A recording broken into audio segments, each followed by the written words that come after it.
Enigma de pravatio est. Enigma crudelitas est.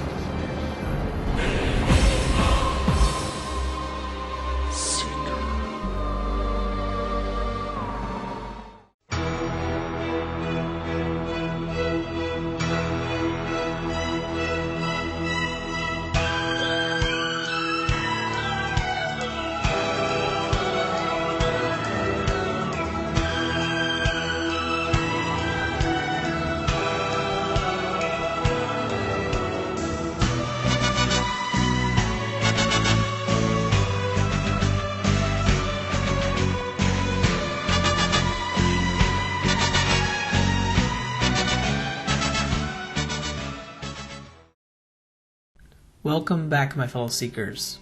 There's only been one time in history that a nuclear explosion destroyed two cities. But could there have been another time in our history that a city was destroyed, not by nuclear weapons, but by the light of the Holy Trinity of God, through the use of an asteroid or a comet? There is a reason why they named the first nuclear bomb the Trinity. Robert Oppenheimer was a 33rd degree Freemason, and he was Jewish, along with Major W.A. Stevens being Roman Catholic. Both of these men knew of the poem by John Donnell, referred to as the three-person God. Although Catholics and Freemasons have different doctrines, there is a common belief that the triangle has always symbolized God as the grand architect with three natures. In fact, you can actually see the Trinity symbol within the Kremlin. Both in Judaism and Catholicism, there is this idea that the light of God is so powerful, like a nuclear explosion, that demons can't even bear to look at God because it's so painful. Even the average sinner can't bear to look at the bright face of God, let alone his all-seeing eye, because the sin prevents you from getting close, so you have to purify yourself. And this idea of purification is found in other religions in order to reach the next heaven. So the light of a nuclear explosion symbolizes God's power. Researcher and Mason Randall Carlson has also pointed out that there is this common belief within the symbols of Freemasonry that there is a connection with Genesis on this idea of a lost paradise.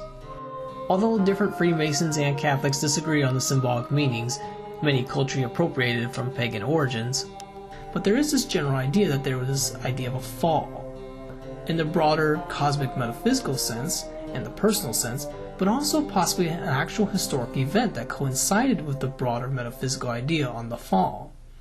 But what evidence could there be? Well, it just so happens that I found two potential signs that could connect back to the Younger Dryas impact hypothesis in Africa. The first potential site was found recently in 2018, reported in the Journal of Washington Academy of Science. It is known as the El Bar site in Egypt.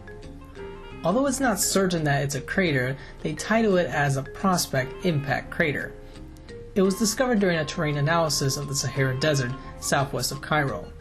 It's approximately 1,200 feet in diameter, relatively small, but it could just be a fragment of a larger impact. Although no approximate distal ejection has been detected by the Landsat satellite, so an expedition is needed to actually analyze the material around the site, and that's the point of this paper, was to promote that they need to send an expedition team out. They are currently comparing it with the Camille crater, which is only 147 feet wide, and the current date estimates are around 5,000 years ago or 3000 BC, with a margin of error of 1,000 years. So it's possible that this crater could actually date near the Exodus period. So maybe there was actually the Santorini explosion and a meteor impact that caused the Exodus. With the aerial analysis, it seems that El Bar has a signature of a basalt layer, and that could indicate it could be a volcano as one of the hypotheses, although it is near a volcanic basin region. But it seems inconclusive that this would be a volcano, according to the paper. The shape indicates that it's a crater and that it would be at least 12,000 years old. Now you might think this is a small crater, but if this is just a fragment and another fragment hit the Cairo region where I propose a lost city-state would be located, then something like this could destroy a city-state if it was guided by supernatural forces. And this is where I think, the probability of this happening is very slim, so this is where supernatural intervention might be needed to actually cause this event. To put in perspective, Tunguska is about the size of a cruise ship, and it created an airburst that flattened a force about the size of Washington, D.C. Now, something this size did not even produce a crater, but it could have cracked the foundations of buildings in a city like Washington, D.C. So it probably would have easily crumbled a city-state like Atlantis, if we're talking about a city-state at the technological level of the Romans. If it was able to produce a crater like the size of El Bar, which is the size of the Dallas Cowboys Stadium, then almost all traces of that city could be crumbled like Hiroshima, but far worse. But if a crater that small was produced on the Nile River, it could be completely eroded away due to fill of silt and the building over. Although grand structures could survive, more than likely it would be recycled for new temple complexes like at Memphis. So the impact would be about the size of the Sudan nuclear tests in Nevada, which left a crater about also 1,200 feet in diameter. The second crater to consider for the Younger Dryas is the Tenumur crater, located in western Sahara Desert. It is 1.2 miles in diameter, and the age is estimated to be between 21,000 and 9,700 years old, putting it right within the Younger Dryas periods. Something this size would be the equivalent of the Castle Bravo explosion. Now, if a crater like this was left behind on the Nile Delta, there should be a lot of evidence.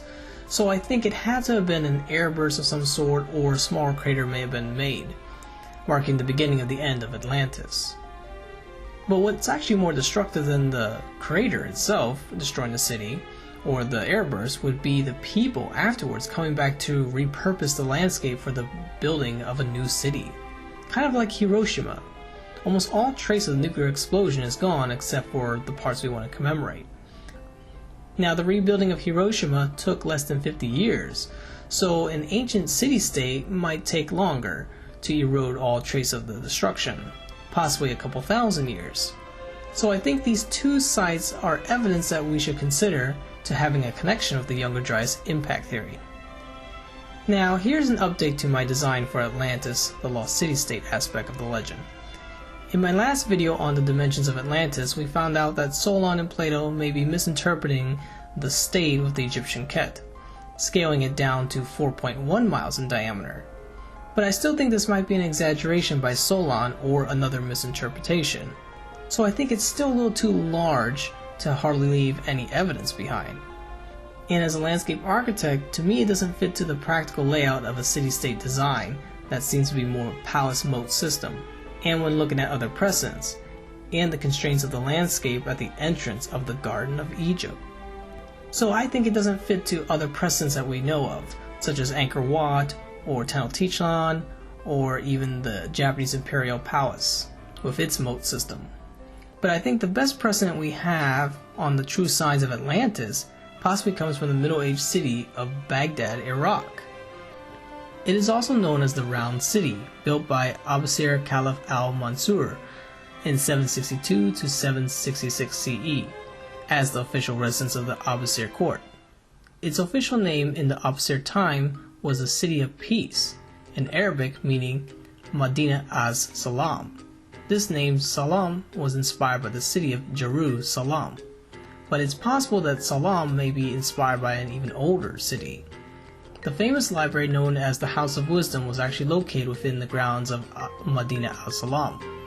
Some believe scrolls that survived the fire at the Library of Alexandria moved to Baghdad. So it could be possible that architectural scroll notes of a lost godlike paradise city found its way to Iraq and was recreated during the Islamic Golden Age.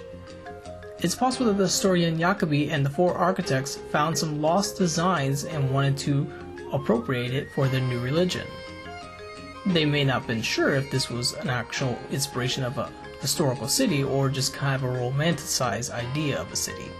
The main city center was about 1.5 miles in diameter, with the outer city urban area being about 4 miles in diameter. This could be how the real Atlantis was laid out. It's far more realistic in its design and still fits to the rescaling to the Egyptian Ket.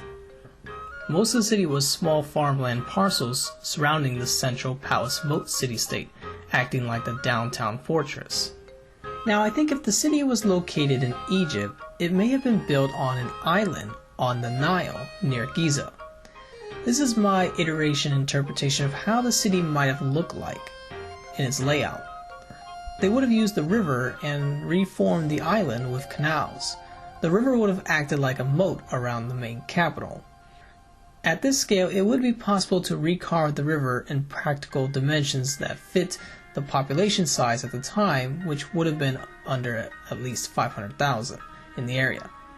With Madīnat as-Salām, it took around 100,000 people to build it. I modeled my design off the Egyptian hieroglyph for city and off the occult symbol for the sun and snake, that is the swastika and its circle, with all its connotation of the lost Aryan Nephilim super race of demigod-like giants or mutant humanoids that may have inhabited this city of the gods, that the one true god had to wipe out before they started infecting the whole planet by outcompeting the human race. So these Nephilim were the elves of old. Now, looking at the Imperial Palace in Tokyo and Japan's largest kofun, I kept the canals to a reasonable size and fitting it proximally to the round city of Baghdad, with the widest canal being no larger than 100 feet, aligned with sandstone and limestone blocks, similar to how the Japanese castle moats were made. The cityscape would be very similar to the Egyptian and Sumerian cities, with its mud brick and limestone 2 to 4 story houses and market stores. There would be a central round causeway and cross causeways with bridges leading into the city, and being about 40 feet wide. All other aspects would be similar to Plato's description, with details just simply scaled down, and less exaggerated, fitting more to the Egyptian architectural style. The inner ring road would be multifunctional with the use of chariot races and a place for the market and as a highway. In the center of the city would be the palace and garden, along with the true Tower of Babel being an obelisk solar temple, about the same size as the Washington Monument, but with a base and made out of limestone. It could act like a tower where the pharaoh goes up to summon angels, and also act as a bell tower or signal tower for fire, and possibly maybe even a small throne room. The palace area would also act as a governmental hall, and it's possible Atlantis could have been a theocratic democratic monarchy similar to Athens where only the elites could take part, or similar to how the Vatican runs democracy. So who knows, maybe the Egyptian Atlanteans were the first to invent democracy in a theocratic system. Now, I've narrowed it down to 4 locations that the city-state could be located in Egypt, with approximate boundaries. I base it off looking at the islands located on the Nile, although what's left of the original island would be eroded back to its elongated elliptical shape. But it's also possible that the city-state was aligned to the Orion constellation, which would put it near Memphis, south of the Delta Garden, if they were basing Zet Tepe off the Orion Nebula. But it may not have been a practical location, so selecting 3 other locations more suitable would be north of Giza. There they could cut and fill and reclimate the islands and reshape the Nile around the main city. It may have taken hundreds of years to build this master plan city-state, but the techniques of building would be similar to that of Tenochtitlan, Angkor Wat, the Kofuns and Casamotes of Japan. Not advanced technology, but technology at the level of maybe the Romans.